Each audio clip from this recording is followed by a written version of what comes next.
अस्सलाम वालेकुम दोस्तों, कैसे उम्मीद करता हूँ खैरियत से। दोस्तों आज हम बात करने वाले हैं हज़रत अबू बकर रदी अल्लाह ताला अन्हु के बारे बारे में, जो कि वो आप सल्लल्लाहु अलैहि वसल्लम के विसाल के बाद वो सबसे पहले खलीफा बने।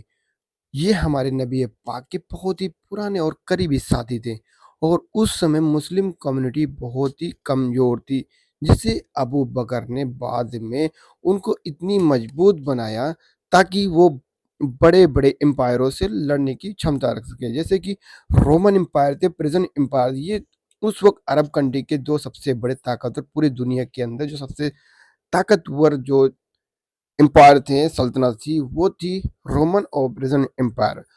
उस वक़्त ये दोनों दुनिया के सबसे बड़े ताकतवर में माने जाते थे।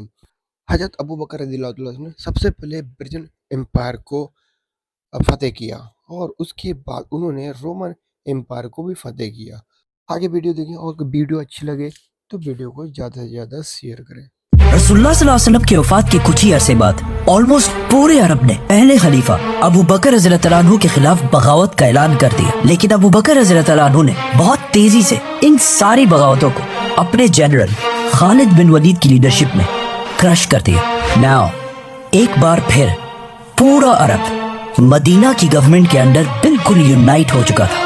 अब यहाँ से स्टोरी थोड़ी मुश्किल होने वाली है। इस्लाम सिर्फ अरब का नहीं बल्कि एक ग्लोबल रिलीजन बनने की तरफ जा रहा है और मुसलमान दुनिया की सबसे बड़ी सुपर पावर बनने वाले हैं। तो अबू बकर रज़ियल्लाहु तआला अन्हु की सारी बगावतों को क्रश करने के बाद पूरा अरब अब उनके कंट्रोल में था।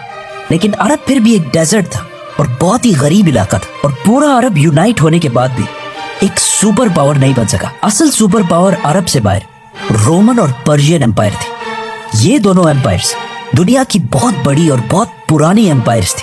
इस्लाम के पहले दिनों से जब मुसलमान बहुत कमजोर थे, रसूलुल्लाह सल्लल्लाहु अलैहि वसल्लम बार बार उन सख्त हालात में भी फरमाते थे कि एक दिन हम रोमन और पर्शियन एम्पायर को फतह करेंगे, जिस पर मक्का के लोग इनका हमेशा बहुत मजाक उड़ाते थे। लेकिन अब सिर्फ कुछ ही साल बाद मदीना की रियासत इन दोनों सुपर पावर्स से टकराने वाली थी और आप सल्लल्लाहु अलैहि वसल्लम की इस बात को पूरा करने के लिए अल्लाह ने पहले से प्लानिंग की हुई थी। मतलब जब मुसलमान हिजरत के बाद मदीना में आहिस्ता आहिस्ता सेटल हो रहे थे, उसी टाइम रोमन और पर्शियन एम्पायर आपस में बहुत सख्त लड़ाई चल रही थी, जिसे हम इस वीडियो में एक्सप्लेन कर चुके हैं। इन दोनों एम्पायर्स की आपस में इतनी सख्त लड़ाई हुई थी कि अब ये दोनों एम्पायर्स पहले जैसी स्ट्रांग नहीं रही थी और आपस में लड़ लड़कर दोनों सुपर पावर्स बहुत कमजोर हो चुकी थी, जिसकी वजह से ये मुसलमानों के पास बेस्ट टाइम था कि इन दोनों सुपर पावर्स को वंस एंड फॉर ऑल खत्म कर दिया जाए, क्योंकि ये दोनों एम्पायर्स इस्लाम के लिए सबसे बड़ा खतरा थे। फॉर एग्जाम्पल रोमन एम्पायर की बादशाह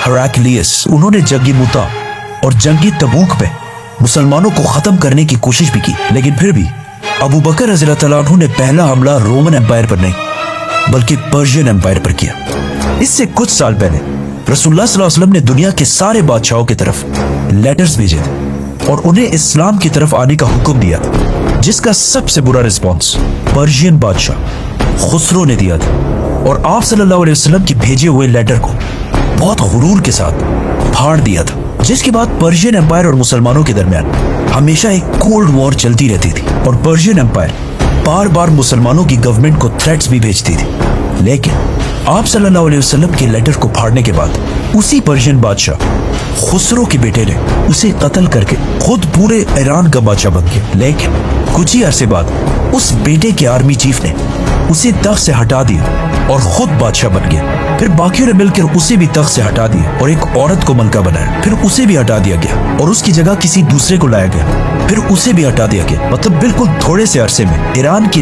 10 बादशाह बदले गए। इस सब की वजह से ईरान की गवर्नमेंट बाकी दोनों के मुकाबले में बहुत कमजोर हो चुकी थी। जिस तरह अगर आज हमारे मुल्क को देखा जाए तो पिछले कुछ ही सालों में पाकिस्तान में 7-8 प्राइम मिनिस्टर्स को थोड़े थोड़े अरसे के बाद बदला गया है और in the same time India और बांग्लादेश में एक ही लीडर रहा है, जिसकी वजह से पाकिस्तान इन दोनों कंट्रीज से बहुत पीछे रह चुका है। उसी तरह पर्शियन एम्पायर भी अपने लीडर्स के बार बार चेंज होने की वजह से बहुत कमजोर हो चुका था और इस बात का मुसलमानों के लीडर अबू बकर रज़ियल्लाहु तआला अन्हु को बहुत अच्छी तरह पता था। इसीलिए बगैर कोई टाइम वेस्ट किए उन्होंने 2 बड़े फैसले किए कि पर्शियन एम्पायर पर हमला करने वाली फौज में सिर्फ और सिर्फ वो मुसलमान होंगे जो खुद इस जिहाद के लिए वॉलंटियर करें और जो ना लड़ना चाहे वो ना लड़े। दूसरा फैसला ये कि कि उन्होंने अपने बेस्ट जनरल खालिद बिन वलीद को लेटर भेजा कि जंगी यमामा में मुसलमा को हराने के बाद वापस मदीना नहीं बल्कि अपनी फौज को लेकर पर्शियन एम्पायर की तरफ जाओ। तो खालिद बिन वलीद 18,000 मुसलमानों को लेकर पर्शियन एम्पायर ईरान की तरफ रवाना हुए। ईरान उस जमाने में बहुत बड़ा था। खालिद बिन वलीद जिस इलाके को फतह करने के लिए गए उसे आज के जमाने में कुवैत कहा जाता है, जहाँ बहुत सारे पर्शियंस और अरबी दोनों आबाद थे। जाने से पहले खालिद बिन वलीद ने पर्शियन जनरल को लेटर लिखा कि या तो इस्लाम कबूल कर लो और या जिजिया देने के लिए तैयार हो जाओ, वरना उसके बाद जो होगा उसके जिम्मेदार तुम खुद होगे, क्योंकि मैं तुम्हारी तरफ ऐसे मर्दों को लेके आ रहा हूँ जो मौत शहादत से इतनी ही मोहब्बत करते हैं जितनी तुम सारे अपनी जिंदगी से करते हो। लेकिन ऑफ कोर्स उन्होंने बात नहीं मानी, जिसके बाद खालिद बिन वलीद ईरान की प्रोविंस कुवैत में दाखिल हुए। कुवैत के गवर्नर ने अपने बादशाह पर्शियन एम्परर से मदद मांगी, लेकिन ईरान के बादशाह ने सोचा कि अरबों की इतनी औकात नहीं है कि वो द ग्रेट पर्शियन एम्पायर से लड़ सके, तो उन्होंने मुसलमानों की फौज को इतनी अहमियत नहीं दी और अपने गवर्नर की एक्स्ट्रा फौज के साथ मदद नहीं की। सुपर पावर पर्शियन एम्पायर के बादशाह ने मुसलमानों को उसी तरह लाइटली लिया जिस तरह 9/11 के बाद सुपर पावर अमेरिका ने अफगानिस्तान को लिया था, और 20 साल जंग के बाद भी बहुत बुरी तरह हार गए थे। ईरान कोई छोटी सी एम्पायर नहीं थी, बल्कि पिछले हजारों साल से दुनिया की सबसे बड़ी सुपर पावर्स में से एक थी, जिसकी लड़ाई हमेशा वेस्ट में रोमन एम्पायर्स के साथ होती रहती थी। और अरब की पिछले हजारों साल से कभी भी इतनी हिम्मत नहीं हुई थी कि वो पर्शियन एम्पायर के सामने सर उठा सके, क्योंकि इस्लाम से पहले अरब कभी यूनाइट हुआ ही नहीं था। ईरान के बादशाह की इस गलती से मुसलमानों को बहुत ज्यादा फायदा हुआ और 18,000 मुसलमान फुल स्पीड कुवैत के पहले शहर कज़ीमा की तरफ रवाना हुए। ये देखकर कुवैत का गवर्नर भी अपनी 30 या 40,000 की फौज लेकर उसी शहर की तरफ रवाना हुआ जहां मुसलमान जा रहे थे। लेकिन जैसे ही उनकी सारी फौज वहां पहुंची, उन्होंने देखा कि मुसलमान इस सिटी नहीं बल्कि एक दूसरी सिटी हुफैर पहुंच चुके हैं। तो कुवैत का गवर्नर भी वापस उसी सिटी की तरफ जाने लगा। जैसे ही उनकी फौज वापस हुफैर पहुंची, खालिद बिन वलीद मुसलमानों को लेकर वापस पहली सिटी कज़ीमा की तरफ चले गए और वहां पहुंचकर सारे आराम करने लगे। तो वो दोबारा अपनी सारी फौज लेकर वापस कज़ीमा की तरफ चला गया। लेकिन जैसे ही उसकी फौज बिल्कुल थक हार कर कज़ीमा पहुंची, उन्होंने देखा कि सामने मुसलमानों की सारी फौज बिल्कुल रेडी उनका इंतजार कर रही है, जिसकी वजह से इस फौज को रेस्ट करने का कोई टाइम नहीं मिला।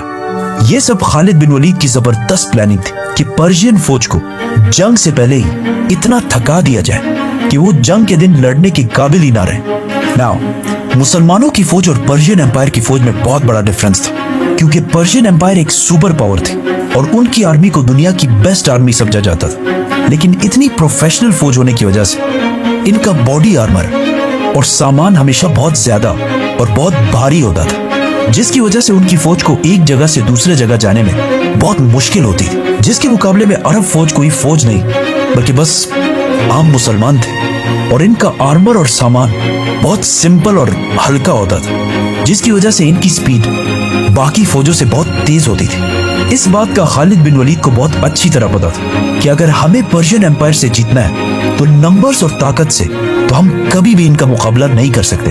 हमें सिर्फ अपनी स्पीड यूज करनी पड़ेगी और इसी स्पीड को यूज करते हुए उन्होंने बहुत तेजी से रोमन और पर्शियन एम्पायर जैसे सुपर पावर्स को गिरा दिया था, जिसे हम पूरा एक्सप्लेन करेंगे तो सब्सक्राइब। आखिर पर्शियन फौज और मुसलमानों की फौज तारीख में पहली दफा आमने सामने हुई। सबसे पहले ईरान के जनरल अपनी फौज से आगे बढ़े और मुसलमानों के जनरल खालिद बिन वलीद को अकेले लड़ने का चैलेंज दिया, जिस पर पर्शिया की आर्मी जोर जोर से नारे लगाने लगी। लेकिन उन सारों ने देखा कि मुसलमानों की फौज से ऑलमोस्ट 7 फुट का आदमी तलवार लेकर उनकी तरफ बढ़ रहा है, क्योंकि बॉडी के लिहाज से खालिद बिन वलीद को हजरत उमर का ट्विन समझा जाता है। मतलब कहा जाता है कि जब वो घोड़े पर बैठते थे तो उनके पैर ऑलमोस्ट जमीन को टच कर रहे होते और हजारों लोगों के क्राउड में अपनी हाइट की वजह से आसानी से दिख जाते थे। खालिद बिन वलीद रज़ी अल्लाह तआला उस पर्शियन जनरल से लड़ने गए, लेकिन पर्शियन फौज से अचानक 2 लोग आकर अपने जनरल के साथ मिल गए। लेकिन फिर भी खालिद बिन वलीद ने सिर्फ एक और मुसलमान की मदद के साथ इन तीनों को खत्म कर दिया और इसी के साथ दोनों फौजों ने हमला कर दिया। पहले जंग थोड़ी सख्त हुई, लेकिन पर्शियन आर्मी बगैर किसी जनरल के लड़ रही और सामने मुसलमान इंसानों की तारीख के सबसे बड़े जनरल्स में से एक खालिद बिन वलीद की लीडरशिप में लड़ रहे थे, जिसके बाद मुसलमानों ने उन्हें क्रश कर दिया और ये सारा इलाका फतह कर लिया। पर्शियन बादशाह ने मुसलमानों की तरफ एक और फौज भी भेजी, खालिद बिन वलीद, और मुसलमानों ने उन्हें भी खत्म कर दिया। और इस तरह ईरान का बहुत इंपॉर्टेंट प्रोविंस कुवैत अबू बकर रज़ियल्लाहु अन्हु के कंट्रोल में आया और पहली बार इस्लाम अरब से निकलकर एक ग्लोबल रिलीजन की तरफ जाने लगा। आज दुनिया में 2 बिलियन मुसलमान हैं और कहा जाता है कि दुनिया में ऐसा एक सेकंड भी नहीं गुजरता कि कहीं ना कहीं दुनिया के किसी कोने में अजान ना दी जा रही हो। लेकिन आखिर इस्लाम इतना बड़ा रिलीजन बना कैसे, ये हम सब के लिए समझना बहुत इंपॉर्टेंट है।